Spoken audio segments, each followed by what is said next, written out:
Dragon ফলের খোসা ফেলে দিচ্ছেন বলেও আর ফেলবেন না। এই খোসা দিয়ে এক বছরের সংসারের কত টাকা বাঁচানো যায় জানলে অবাক হয়ে যাবেন।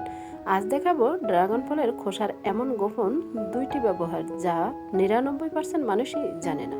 শেষ পর্যন্ত না দেখলে জীবনের সবচেয়ে কাজের টিপসটাই মিস করবেন। হ্যালো এভরিওয়ান, আসসালামু আলাইকুম, welcome back to my channel.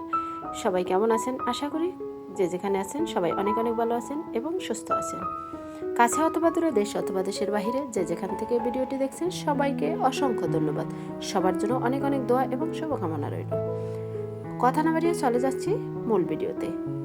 আজকে ফেলে দেওয়া জিনিসের যে এত সুন্দর দুটি রেসিপি বানানো যায়, শেষ পর্যন্ত না দেখলে আপনি বুঝতেই পারবেন না। তাই ভিডিওটি লাইক দিয়ে শেষ পর্যন্ত দেখুন, আশা করি আপনাদের কাছে খুবই ভালো লাগবে। আমরা কম বেশি সবাই এই ফলগুলো খেয়ে থাকি, কিন্তু খোসা ফেলে দিছি। খোসা ফেলে না দিয়ে বাসায় আপনি তৈরি করে দিতে পারেন বাচ্চাদেরকে। একদম কেমিক্যাল ছাড়া স্বাস্থ্যসম্মত দুইটি জিনিস তৈরি করব, যা বাচ্চারা খুবই পছন্দ করবে। তাই ভিডিওটি শেষ পর্যন্ত দেখলে আপনি নিজেও অবাক হয়ে যাবেন। এখন দুইটি ফল আমি কেটে নিয়েছি, এখন খোসাগুলো নিয়ে নিচ্ছি। তারপর এই ফলগুলো দিয়ে আমি মজাদার একটি জুস বানাবো। ভিডিওটি স্কিপ করলে অনেক কিছু মিস হয়ে যাবে, তাই স্কিপ না করে শেষ পর্যন্ত দেখুন।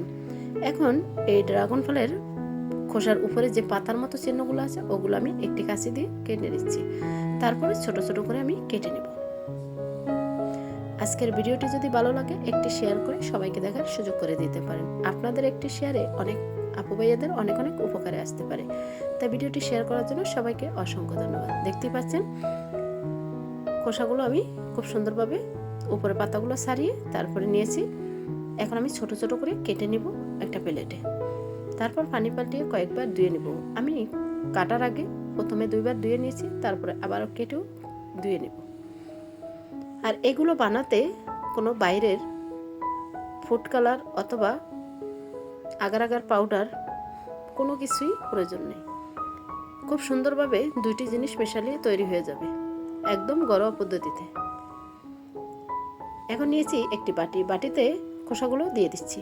দিয়ে এখন 3 থেকে 4 বার পানি পাল্টিয়ে একটু ধুয়ে নিচ্ছি।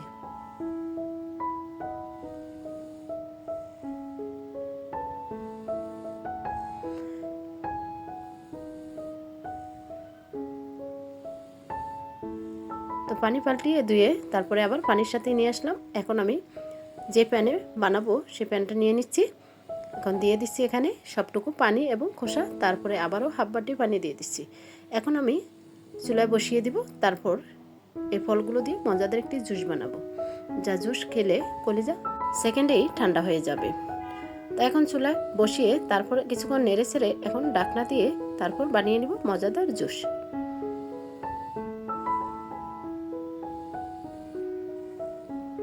এখন আমি ফলগুলো ছোট ছোট করে কেটে নেব। এর ফাঁকে খোসাগুলো খুব সুন্দরভাবে সিদ্ধ হয়ে যাবে। আর এখান থেকে যে কালারটা বের হবে এই কালার দিয়েই বানাবো। এখানে কোনো ফুড কালার অথবা জেলিটিন বা আগার আগার পাউডার কোনো কিছুই প্রয়োজন নেই। শুধুমাত্র দুইটি জিনিস মেশালেই তৈরি হয়ে যাবে। এখন ফলগুলো ছোট ছোট করে কেটে নিয়েছি। এখন প্রথমে একটি বাটি নিয়েছি। বাটিতে এখানে কিছুটা ফল দিয়ে দিচ্ছি। তারপরে অ্যাড করে দিছি এখানে 1 কাপ গুঁড়ো দুধ। তারপরে দিয়েছি এখানে পরিমাণ মতো চিনি। তারপর দিয়েছি জাল করা 1 কাপ লিকুইড দুধ। তারপরে চামচ দিয়ে মিক্স করে নিচ্ছি।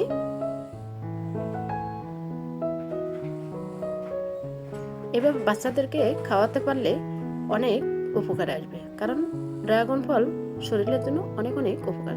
এখন আমি ব্লেন্ডার জারে নিয়েছি। এখন একদম খুব সুন্দরভাবে ব্লেন্ড করে নিব।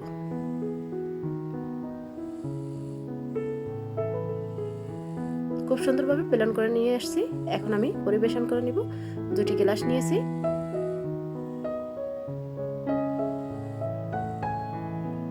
এখানে মাত্র 2 গ্লাসই হয়েছে, তাই 2টি গ্লাসে আমি ঢেলে নিচ্ছি।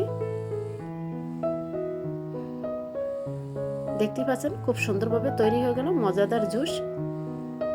আর এক চুমুকেই কলিজা ঠান্ডা হয়ে যাবে। সাথে যদি আপনারা ঠান্ডা বেশি পছন্দ করেন তাহলে বরফ দিয়ে নিতে পারেন। যেহেতু আমি বাচ্চাদেরকে দিব তাই বরফটা দিলাম না। এখন 2টি ফল দিয়ে তারপরে পরিবেশন করে বাচ্চাদেরকে দিয়ে দিচ্ছি। ওরা তো খুব খুশি। তো চলে যাচ্ছি কিচেনে।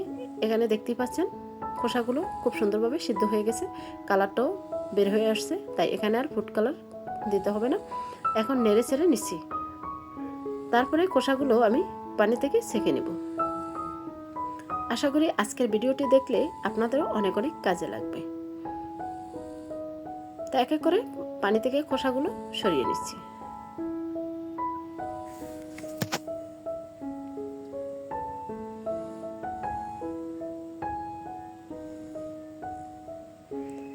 তা সবটুকু খোসা সরিয়ে নিয়েছি। অফ ক্যামেরায় আমি কিন্তু ছেঁকেও নিয়েছি।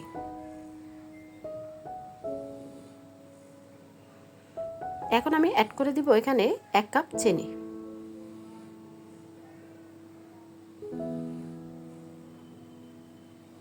চিনিটা দিয়ে এখন নেড়ে চেড়ে নেব। এই চিনিটা দিয়ে জাল করে নিতে হবে প্রায় 4 থেকে 5 মিনিট। তারপরে আমি ঢাকনা দিয়ে ওয়েট করব। কিছুক্ষণ পর ঢাকনা তুলে আবারও নেড়ে চেড়ে দেব।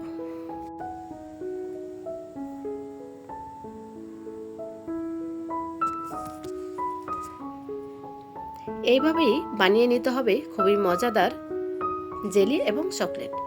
ফেলে দেওয়া ড্রাগন ফলের খোসা দিয়ে যে এত মজাদার জেলি এবং চকলেট হয়, আপনি নিজেও অবাক হতে বাধ্য হবেন শেষ পর্যন্ত দেখলে। এখন লাগবে আমার একটি লেবুর রস, তাই আমি লেবুটা কেটে নিয়েছি অফ ক্যামেরায়। এখন রসটা বের করে নিয়েছি। একটি লেবুর রসই যথেষ্ট। এখানে জেলিটিন, আগার আগার পাউডার কোনো কিছুই প্রয়োজন নেই। শুধু লেবুর রস, চিনি দিলেই খুব সুন্দরভাবে তৈরি হয়ে যাবে ঘরোয়া পদ্ধতিতে চকলেট এবং জেলি। এখন লেবুর রসটা বের করে নিয়েছি, দিয়ে দিচ্ছি আমি। এখন আবারও একটু লেবুর রস দিয়ে জাল করে নেব। আর এইভাবেই চুলা লো হিটে দিয়েই জাল করে নিতে হবে। এখানে চুলা বাড়ানোর কোনো প্রয়োজন নেই। চুলা লো হিটে দিয়েই জাল করে নিয়েই তারপর বানিয়ে নিতে হবে। একটু সময় ধরে বানাতে হবে। যে কোনো কাজ ধৈর্য ধরে করলেই খুব সুন্দরভাবে তৈরি হয় এবং সফলতাও আসে। আর দেখতেই পাচ্ছেন এখানে অনেকটাই কমে গেছে আর কালারটাও খুব সুন্দর আসছে। যেহেতু ড্রাগন ফলের একটি কালার আছে, তাই এখানে বাড়তি কোনো ফুড কালার প্রয়োজন ছিল না। এখন আবারও নেড়ে চেড়ে নিচ্ছি। ঠিক এইভাবেই নেড়ে চেড়ে তৈরি করে নেব।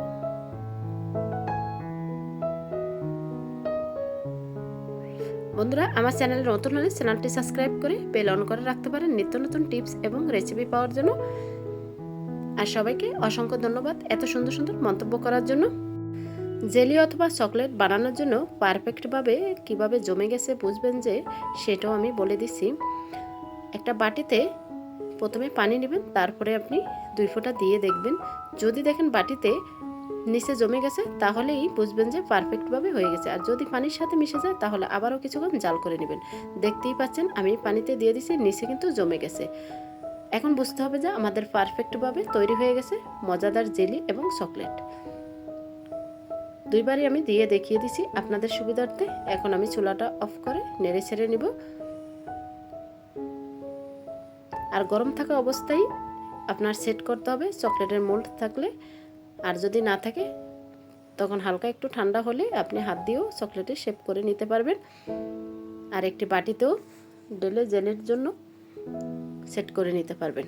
আমি প্রথমে চকলেটের মোল্ড নিয়েছি, এখানে আমি সেট করে নিচ্ছি। এক এক করে দিয়ে দিচ্ছি।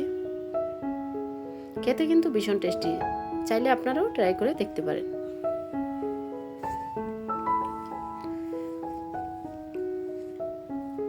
তা এক এক করে আমি চকলেটের মোল্ডে সবটুকু দিয়ে দিছি। আর বাকিটা আমি একটা বাটিতে সেট করে নিব, সেটা পাউরুটি দিয়ে খাওয়ার জন্য।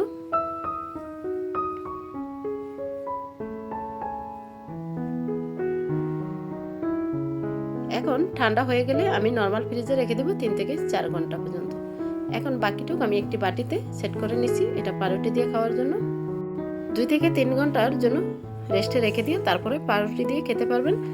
আর চকলেটের বাড়তি ভিডিওটি স্কিপ হয়ে গেছে, তার জন্য আন্তরিকভাবে দুঃখিত। চকলেটটা আমি কিন্তু বের করে তারপর চিনির গুঁড়া দিয়ে কোট করে একটি বক্স করে রেখে দিয়েছি, যখন ইচ্ছে করবে তখনই খেতে পারবো। তো আজকের মতো এখানেই বিদায় নিচ্ছি। আবারও দেখা হবে আপনাদের সাথে নেক্সট কোনো রেসিপির সাথে। ততক্ষণে আপনারা সবাই ভালো থাকবেন, সুস্থ থাকবেন। আসসালামু আলাইকুম রহমতুল্লাহি ওয়া বারাকাতুহু। আল্লাহ হাফেজ।